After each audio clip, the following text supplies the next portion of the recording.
नमस्कार, आवाज समाचार देख रहे हैं आप और आपके साथ मैं हूं स्मिता रशाल। वक्त हो गया 4 बजे की तमाम अहम और बड़ी खबरों का, जिस पर करेंगे नजर, लेकिन उससे पहले नजर इस वक्त की हेडलाइंस पर। गुजरात चुनाव के आखिरी चरण में 93 सीटों पर वोटिंग। प्रधानमंत्री मोदी और गृह मंत्री शाह ने डाले अपने वोट। आज शाम 6:57 से सीएनबीसी आवाज पर देखिए एग्जिट पोल। आज उत्तर प्रदेश की मैनपुरी में लोकसभा सीट के साथ साथ 5 राज्यों में विधानसभा सीटों के लिए भी उपचुनाव। मैनपुरी से डिंपल यादव मैदान में। समाजवादी पार्टी ने लगाया प्रशासन पर वोटरों को रोकने का आरोप। भारत की G20 अध्यक्षता पर आज शाम को सभी दलों की बैठक। प्रधानमंत्री मोदी भी होंगे शामिल। बैठक के पहले फिर उठा लोगों का विवाद। ममता बोली, कमल की जगह लोगों में शेर क्यों नहीं।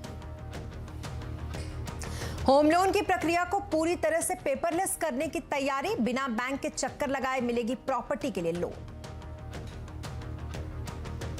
ईडब्ल्यूएस को आरक्षण पर सुप्रीम कोर्ट पहुंची डीएमके। दायर की पुनर्विचार याचिका। सर्वदलीय बैठक के बाद लिया गया फैसला। फुटबॉल वर्ल्ड कप के राउंड ऑफ 16 में जारी है जोरदार मुकाबले। फ्रांस ने पोलैंड को 3-1 से हराया। इंग्लैंड की सेनेगल पर 3-0 से बड़ी जीत। आज रात भी 2 अहम मुकाबले।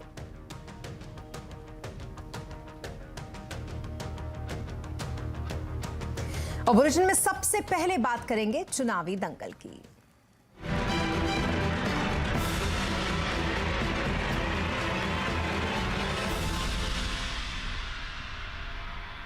गुजरात में आज दूसरे और आखिरी चरण का मतदान जारी है। 14 जिलों की 93 सीटों पर वोटिंग हो रही है। इस चरण में कई दिग्गज चुनावी मैदान में हैं। आज सुबह प्रधानमंत्री नरेंद्र मोदी ने अहमदाबाद के रनीप में अपना वोट डाला। प्रधानमंत्री मोदी की मां हीराबेन भी वोट डालने के लिए पहुंची। वोट देने के बाद प्रधानमंत्री मोदी ने अपने भाई से मुलाकात की। इसके अलावा केंद्रीय गृह मंत्री अमित शाह और गुजरात के मुख्यमंत्री भूपेंद्र पटेल ने भी अपना वोट डाला। भूपेंद्र पटेल घाट लोडिया सीट से बीजेपी के उम्मीदवार हैं। सुबह से ही लोग वोटिंग के लिए लाइन में लगे हुए हैं। शाम 4 बजे तक परसेंटेज वोटिंग पूरी हो चुकी है। वोटिंग पर ज्यादा अपडेट के लिए हमारे साथ हैं अहमदाबाद से हमारे साथ जुड़े केतन जोशी और साणत से अंकित पोपट इस वक्त हमारे साथ हैं। सबसे पहले चलते हैं केतन जोशी के पास। केतन, दूसरे दौर में अभी तक कितनी वोटिंग हो गई है और कैसा चल रहा है फिलहाल मतदान? देखिए, इलेक्शन कमीशन के आंकड़े के मुताबिक जो 3 बजे तक का उन्होंने ऑफिशियल वोटिंग जारी किया है वो 51% है पूरे गुजरात में। लेकिन जो हमें पता चला है, जो ग्राउंड पर हमारे रिपोर्टर से, उसके मुताबिक 4 बजे तक का, मतलब कि अब तक का लेटेस्ट है वो 56% वोटिंग हो चुका है, जो कि पहले चरण के वोटिंग के बराबर जाएगा ऐसा लग रहा है।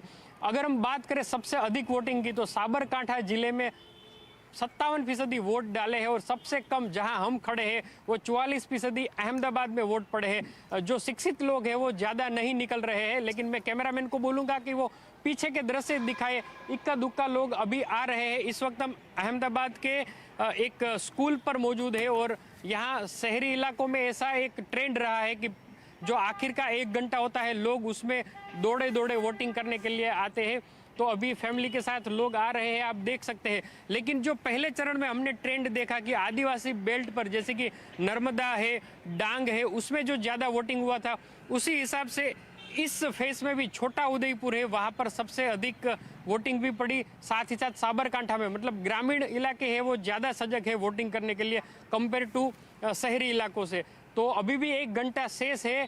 शायद हो सकता है कि ये वोटिंग है वो 63 जो पहले चरण का वोटिंग था उसके बराबर हो जाए या तो उसके आगे भी बढ़ जाए। लेकिन लोगों का कितना हुजूम होगा उस पर निर्भर करता है। लेकिन पहले चरण का वोटिंग के बाद अब दूसरे चरण और अंतिम चरण का वोटिंग भी 1 घंटे में खत्म हो जाएगा। और गुजरात का किस तरह से रहेगा पूरा सिनारियो वो हमारे एग्जिट पोल में पता चलेगा। जी बिल्कुल, एग्जिट पोल में पता चलेगा। लेकिन उससे पहले वोटिंग और वोटिंग के प्रतिशत जो शायद हो सकता है कि 1 घंटे जो बचे हैं उसमें बढ़ जाए। अंकित भी हमारे साथ है सारथ से। अंकित, क्या कुछ है वहां का हाल? वोटिंग कैसी चल रही है? क्या अपडेट है इस वक्त आपके पास?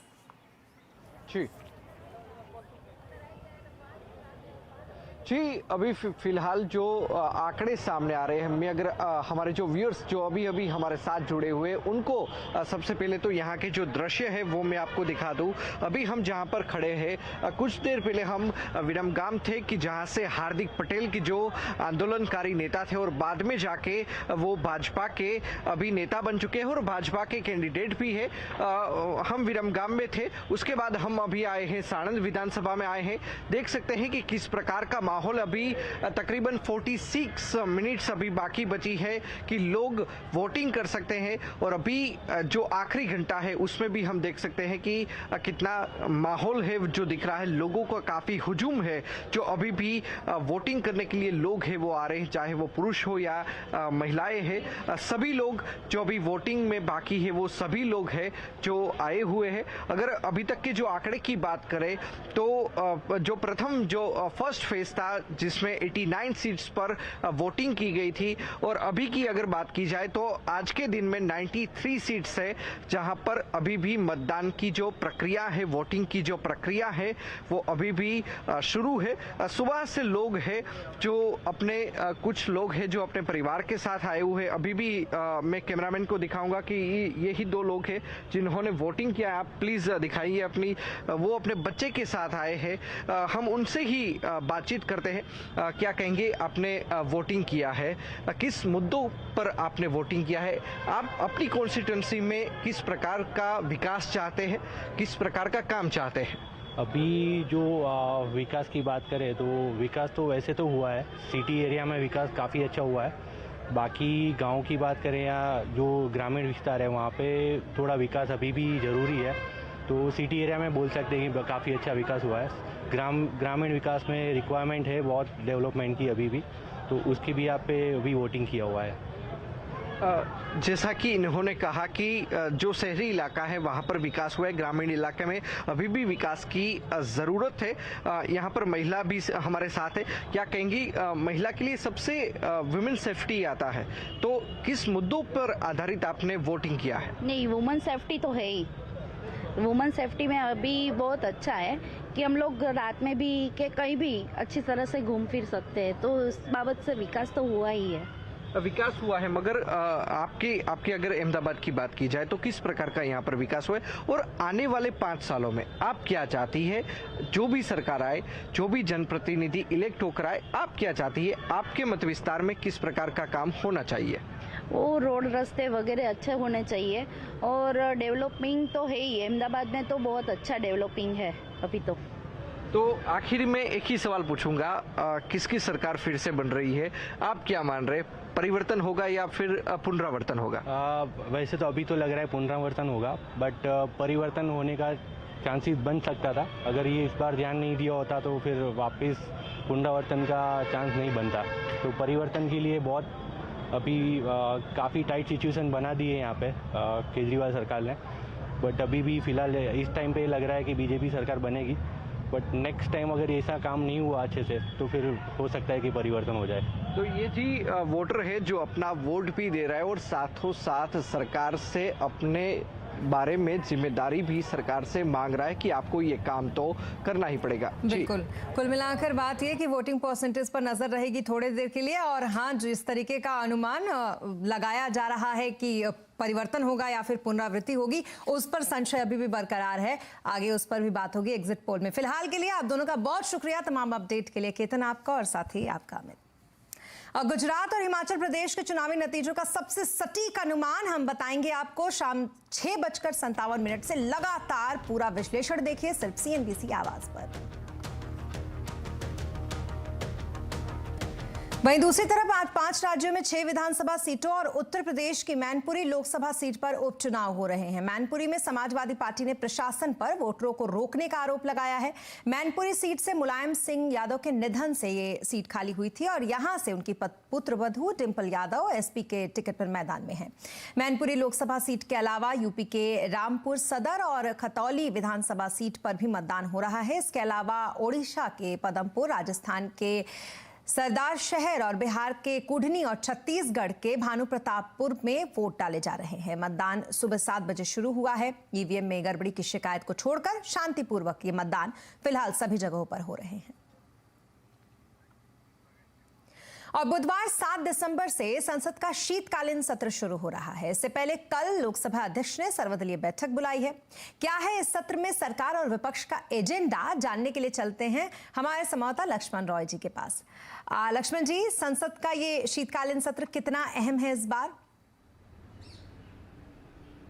देखिए, शीतकालीन सत्र काफ़ी महत्वपूर्ण है। महत्वपूर्ण दो नज़रिए से है। पहली बात कि जिन चुनावों की बात आप कर रही थी अब से कुछ मिनटों पहले, उन सभी चुनावों के नतीजे आने से ठीक एक दिन पहले संसद का सत्र शुरू हो रहा है। यानी संसद सत्र के दौरान जब नतीजे आएंगे तो उसकी झलक आपको देखने को मिलेगी। संसद की कार्रवाई में विपक्ष हंगामा करता है या फिर सत्ता पक्ष हावी रहता है, ये निर्भर करेगा नतीजा किस तरह से आता है।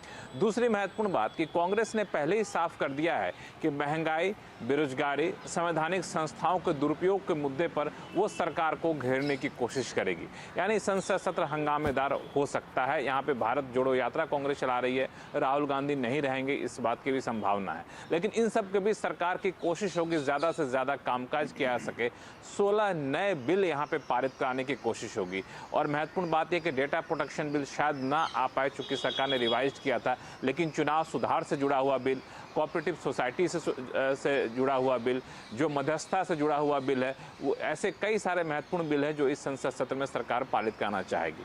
और कारोबारी साल के बाकी बचे हुए महीनों में जो खर्च किया जाना है, उसका सप्लीमेंट्री डिमांड फॉर ग्रांट जो होगा वो काफ़ी महत्वपूर्ण होगा कि सरकार किस किस मद में कितना पैसा अतिरिक्त खर्च करना चाहती है और कहाँ कटौती करना चाहती है। इस सिलसिले में कल एक महत्वपूर्ण बैठक भी, सर्वदलीय बैठक बुलाई गई है लोकसभा अध्यक्ष की तरफ से, ताकि राजनीतिक दलों में एक सहमति बनाने की कोशिश की जाए। जी, बहुत शुक्रिया तमाम डिटेल्स के लिए आपका लक्ष्मण जी। और अब बात मार्केट की करेंगे। एग्जिट पोल से पहले बाजार सतर्क रहा, साथ ही बाजार में सीमित दायरे में कारोबार रहा। सेंसेक्स 34 पॉइंट गिरकर 62,835 पर और निफ्टी 5 पॉइंट गिरकर 18,701 पर बंद हुआ। आइए मार्केट का हाल समझते हैं यतिन से। यतिन, सबसे पहले बताइए क्या कुछ है आज मार्केट्स के हाईलाइट? देखिए, जैसे कि आपने कहा कि जो बाजार है वो एग्जिट पोल पे नजर रखे हुए और दिस वीक लेटर हम आरबीआई की बैठक भी देखेंगे, जहां जो है ब्याज दरों पे फैसला होगा। तो कहीं ना कहीं बाजार एकदम सीमित दायरे में आपको कारोबार करता हुआ दिखाई दे रहा है। लेकिन जहां तक कि मिड कैप्स का सवाल है, अच्छा आउट परफॉर्मेंस दिखाई दे रहा है। इनफैक्ट आज की बात करें तो आपको PSU, banking stocks, metal stocks में खरीदारी दिखी। फ्लिप साइड पे थोड़ी बहुत बिकवाली के आपको जो ट्रेंड्स हैं वो फार्मा और आईटी शेयरों में दिखाई पड़े। तो ब्रॉडली बाजार एक सीमित दायरे में, हालांकि काफी स्टॉक स्पेसिफिक एक्शन आज के सत्र में आपको देखने को मिला। जी, इसके अलावा हर रोज की तरह आपसे सेक्टर्स भी समझना चाहेंगे, किस सेक्टर में आज तेजी और कहां थोड़ी सुस्ती? देखिए, निफ्टी गेनर्स की बात करें तो आपको मेटल स्टॉक्स दिखाई पड़ेंगे। इनफैक्ट अगर हम मेटल स्टॉक्स की बात करें तो हिंडाल्को आज सबसे टॉप गेनर आपको दिखाई पड़ेगा, लगभग 4.5% की यहाँ तेजी दिखाई देगी आपको। इसके अलावा एसबीआई, एचडीएफसी बैंक और इन्फोसिस जैसे स्टॉक्स में भी काफी अच्छी तेजी, अच्छे वॉल्यूम्स के साथ देखने को मिली। अगर हम वेटेज वाइज देखें तो आपको टाटा मोटर्स लगभग 1.5% नीचे दिखेगा, बिग बॉय रिलायंस इंडस्ट्रीज 1.5% नीचे, जिसके कारण बाजार में थोड़ा बहुत आपको दबाव देखने को मिला।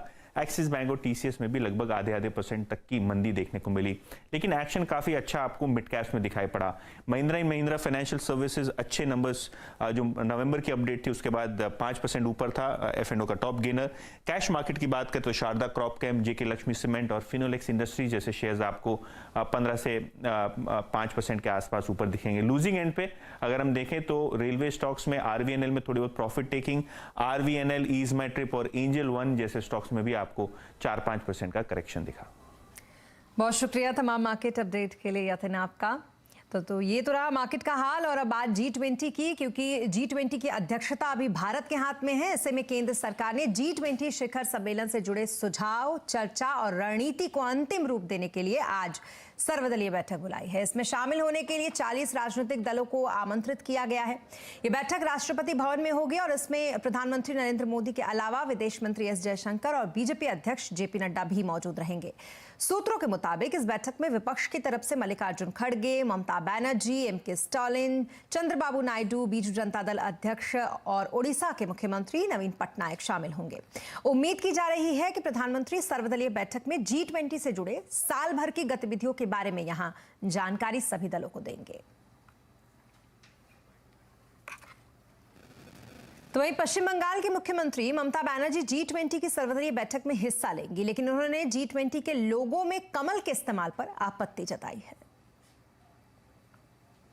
देश का बात होता है तब हम लोग कुछ नहीं बोलता है इसी के लिए कि अगर ये बाहर में जाए न्यूज़ तो देश के लिए अच्छा नहीं लगेगा। लेकिन ये भी सच है कि कोई पॉलिटिकल पार्टी, हाँ इट्स फैक्ट दैट कमल हमारा नेशनल फ्लावर भी है। तो जब नेशनल फ्लावर तो इलेक्शन कमीशन एक पार्टी को दे दिए जब, तो वो फ्लावर को यूज नहीं करके और भी नेशनल कितना चीज था। हमारा संभवतः नेशनल टाइगर था पहले, नेशनल चीफ जो चिन्ह था, अभी लायंस बना दिया। तो पिकॉक भी है, जो नेशनल एम्ब्लेम है, कितना चीज है। ये चीज को देखना चाहिए because 20 countries, if I don't raise other will raise. और भारत को मेजबानी मिलने के बाद G20 की पहली बैठक आज से उदयपुर में शुरू हुई। G20 शेरपा की इस बैठक की शुरुआत भारत के शेरपा अमिताभ कांत ने इशू नोट के साथ इसकी शुरुआत हुई। इससे पहले अमिताभ कांत ने इमर्जिंग मार्केट्स के शेरपा के साथ एक बैठक की थी। इसमें ग्रोथ बढ़ाने और साझा हितों पर बातचीत हुई। G20 विश्व की टॉप 20 डेवलप और डेवलपिंग इकोनॉमीज की एक इंटर गवर्नमेंटल संस्था है। एक साल के लिए भारत को G20 की प्रेसिडेंसी और मेजबानी मिली है। इसके तहत भारत के 50 शहरों में 200 बैठकों की मेजबानी करेगा भारत। ये बैठक 32 अलग अलग कार्यक्षेत्र से जुड़े प्रतिनिधियों को मंच देगी। साथ ही सदस्य देशों को भारत की संस्कृति और अर्थव्यवस्था की एक झलक देखने को भी इन बैठकों में मिलेगी। आर्थिक रूप से पिछड़े वर्ग को आरक्षण को चुनौती देते हुए तमिलनाडु की DMK ने सुप्रीम कोर्ट में पुनर्विचार याचिका दायर की है। 7 नवंबर को सुप्रीम कोर्ट के EWS को 10% आरक्षण देने के केंद्र सरकार के फैसले को सही ठहराया था। EWS आरक्षण के खिलाफ ये दलील दी गई थी कि आर्थिक आधार पर आरक्षण संविधान के मूल ढांचे का उल्लंघन है। ये आरक्षण की 50% सीमा का भी उल्लंघन करता है। SC, ST, OBC गैर क्रीमी लेयर को इससे बाहर रखना भेदभाव है। 5 जजों की पीठ ने बेहद एक तरीके से बहुमत में फैसला देते हुए इन दलीलों को खारिज कर दिया था। तमिलनाडु की DMK सरकार ने इस पर एक सर्वदलीय बैठक बुलाई थी और इसके बाद सुप्रीम कोर्ट ने पुनर्विचार याचिका इसको लेकर दी गई है। दूसरी तरफ कांग्रेस भी 7 दिसंबर से शुरू हुए संसद के शीतकालीन सत्र में EWS आरक्षण और जनगणना को लेकर सरकार को घेरने की तैयारी में है। राहुल गांधी की भारत जोड़ो यात्रा मध्य प्रदेश के बाद अब राजस्थान पहुंच चुकी है। यात्रा का स्वागत झालावाड़ में रंगारंग कार्यक्रम से हुआ। मंच पर राहुल गांधी ने CM अशोक गहलोत, सचिन पायलट, कमलनाथ के साथ मिलकर राजस्थान का लोक नृत्य भी किया। इसके अलावा राहुल ने मंच पर बैठे हुए गहलोत और कमलनाथ के साथ सेल्फी भी ली। कल ही यात्रा ने मध्य प्रदेश से राजस्थान में प्रवेश किया और आज सुबह झालरापाटन से यात्रा की शुरुआत हुई। अशोक गहलोत ने मीडिया पर भारत जोड़ो यात्रा को बायकॉट करने का आरोप लगाया और यह भी कहा कि केंद्र सरकार इस यात्रा से घबरा गई है। और यहां रुकेंगे एक छोटे से ब्रेक के लिए, लेकिन जल्द होंगे हाजिर।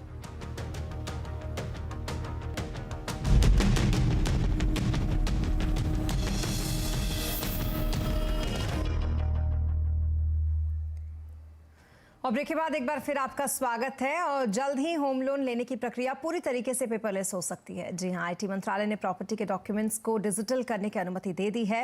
अब बिना बैंक के चक्कर लगाए होम लोन मिल सकेगा। ज्यादा जानकारी के लिए चलते हमारे संवाददाता असीम मनचंदा इस वक्त हमारे साथ हैं। असीम, क्या कुछ डिटेल्स हैं इस पर आपके पास? देखिए, जो IT मंत्रालय है उसने एक नोटिफिकेशन जारी करके जो प्रॉपर्टी के डॉक्यूमेंट्स हैं या मॉर्गेज लोन है उसको डिजिटल बनाने को हरी झंडी जो दे दी है। इसके बाद अब उपभोक्ता को बैंक के चक्कर जो नहीं लगाने पड़ेंगे।